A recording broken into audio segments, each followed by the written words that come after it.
Okay, so Phase 4 of the MCU has officially started kicking off with WandaVision, the first of many Marvel TV shows to come on Disney+. It's really great to be back on the MCU train after so long, and it was also absolutely delightful to once again see the iconic MCU intro play before each of the episodes started. Starting off with episode 1, if you're like me and Brandon, we were questioning how WandaVision would introduce us and our main characters to this sitcom-based decade-jumping narrative. Well, I can tell you that it literally jumps headfirst straight into a classic 1950s sitcom setting, with a charming and delightful intro and a theme song that welcomes Wanda and Vision into Westview, the setting of the series. This leaves us with absolutely no explanation as to how Wanda found herself in this alternate reality or pocket dimension, or wherever she is, and how Vision appears to be back from the dead, as the last time we saw him, he was a deceased grey shell of Vision that had just been offed by Thanos. First of all, it was really nice to spend half an hour of my life in this 1950s sitcom, I Love Lucy or I Marry Jones style world, and I can easily see myself rewatching this episode alone at any point, as it feels very standalone and doesn't have much interfering from the outside world or the main MCU. The plot of this episode is fairly simple, as we see Wanda trying to adjust to being a housewife with the help of the nosy neighbour Agnes, who is likely to be revealed later on in the season to be Agatha Harkness, a witch in Marvel Comics, as Vision goes out to work and performs quite well, despite not knowing what his job actually is. The both of them are faced at the start of the episode with a heart over the date on the calendar, as they ponder the question of what is so special about the day. Wanda believes it to be their anniversary, while Vision later on finds out that the occasion is his boss and his wife, the Hearts, coming over for dinner. Worried that his job is on the line, Vision phones home to alert Wanda, but she tells him that it's all under control as she begins to plan their special anniversary evening. This confusion and miscommunication leads to a very funny dinner party, and it's amusing to see Vision excuse her odd behaviour with her being European, or more specifically Sokovian. In this dinner we see Wanda pour a bottle of wine that's name can be translated to House of Misery, which is an obvious reference to the popular Scarlet Witch-centric comic House of M, of which she also creates her own perfect world that goes terribly wrong. It's at this dinner party where things start to get a little weird.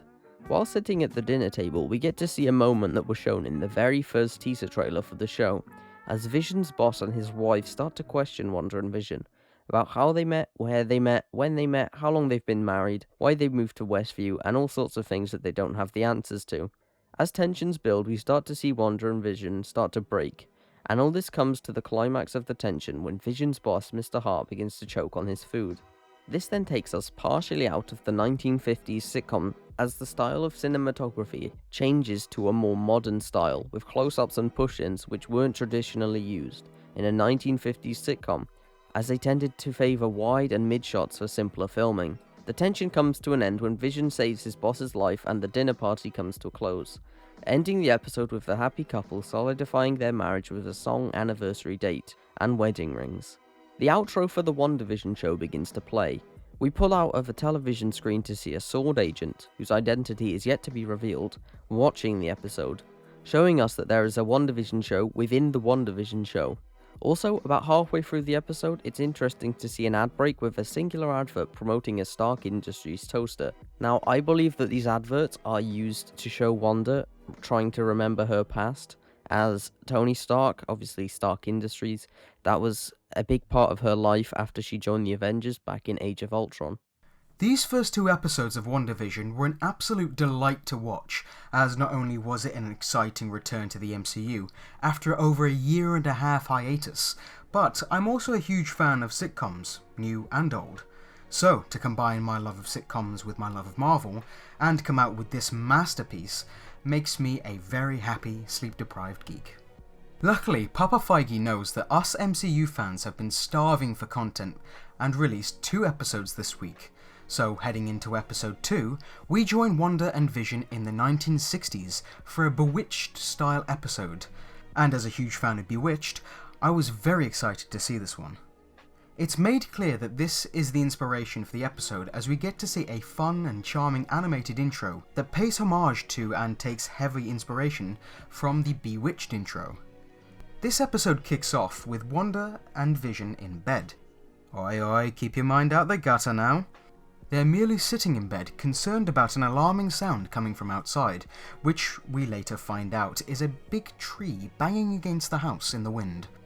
The episode then moves on with its narrative, with Wanda joining Agnes to a committee meeting that's planning a talent show to raise money for a school, and Vision going to a neighbourhood watch meeting, neither of which go down very smoothly, as they're quite an odd couple. Understandably so, considering that one of them is a sorceress and the other is a synthezoid. This episode dove more into a lot of the weird, world-breaking stuff, as we get to see a bunch of things that don't quite belong in Wanda's perfect little world. We start off by seeing a toy helicopter in colour that has the sword symbol on it, which first raises Wanda's concerns when we hear Jimmy Woo trying to call out to Wanda through the radio at the committee meeting, which then causes the committee chairman, Dottie, to shatter her glass, which leads to her hand bleeding in colour. Now there's one more thing that goes wrong in this episode, but we'll save that for later as it's quite a big one. The standout part of this episode is the talent show, of which Wanda and Vision perform a magic show, but it all goes terribly wrong when Vision ingests a piece of chewing gum that clogs up his organs. Well, they're not really organs, are they? Okay fine, his internal systems. This leaves him in a drunk-like state of disorientation, which leads to him performing actual magic tricks using his powers of flight and phasing, of which Wanda then has to cover up by doing things like making a pulley rope system appear so that the 1960s audience doesn't freak out about a levitating man. Although, Dottie does not seem too fazed by the fact that Vision is flying before the audience realises that he's on a rope, so I'm thinking that there might be something more to this character than meets the eye. Also, it's worth noting that the names that Wanda and Vision go by when performing their magic trick are Illusion and Glamour, which is a nod to an actual Marvel Comics couple with magic powers, who go by the same superhero aliases.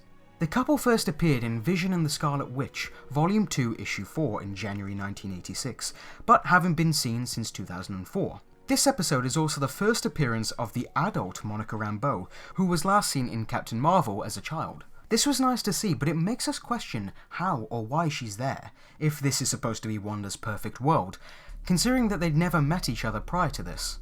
In this episode, Monica points out that Wanda is wearing pants, or for us UK folk, trousers, when everyone else is wearing skirts, adding to the sense that she doesn't belong there. By the end of the episode, the happy couple return home, only to hear that banging noise again. They go outside to see what's wrong when a man comes out of a manhole dressed as a beekeeper with a sword logo on his back. At this point, Wanda decides that she does not like this touch of reality and rewinds time back to her and Vision inside the house. This is where we start to see the world gain some colour, as we now jump to a 1970s setting where Wanda is now pregnant. This suggests that Wanda has put herself in this state. Either that, or she has made a deal with some higher being to live in this pocket dimension where she can be happily reunited with Vision. Perhaps Agatha Harkness, which explains her presence in the series. Or perhaps even a greater force such as Mephisto, as he's known for making deals. Not to mention the fact that it would be cool to see him join the MCU. Once again, this episode has a singular ad break, where we see an advert for a Strucker watch made by Hydra. Now, of course, if you don't remember Strucker, he was the Hydra leader who experimented on Wanda and Pietro in Age of Ultron, so it's nice to see a nice little reference back to that. And I can only hope that this means that Pietro is joining the cast in a later episode, which will bring him back to the MCU. Okay, so that brings our breakdown and review of the first 2 episodes of WandaVision to an end. But we'll be back each week to review the new episode, so make sure you turn on your notification bell so you know when we upload those videos. Overall, it's pretty safe to say that we are incredibly happy with this show so far, as it's a delightful new addition to the MCU. Also, I'm incredibly excited for the next episode, as I'm a huge 1970s fan, and it'd be cool to see Wanda and Vision with the twins, Billy and Tommy, also known as Wiccan and Speed, which are going to be very exciting additions to the MCU going forward, with such properties as the Young Avengers. So we hope you enjoyed, and we'll see you again next week. Thank you so much for watching. If you liked what you saw here today, then maybe consider subscribing to catch our other content as and when it releases.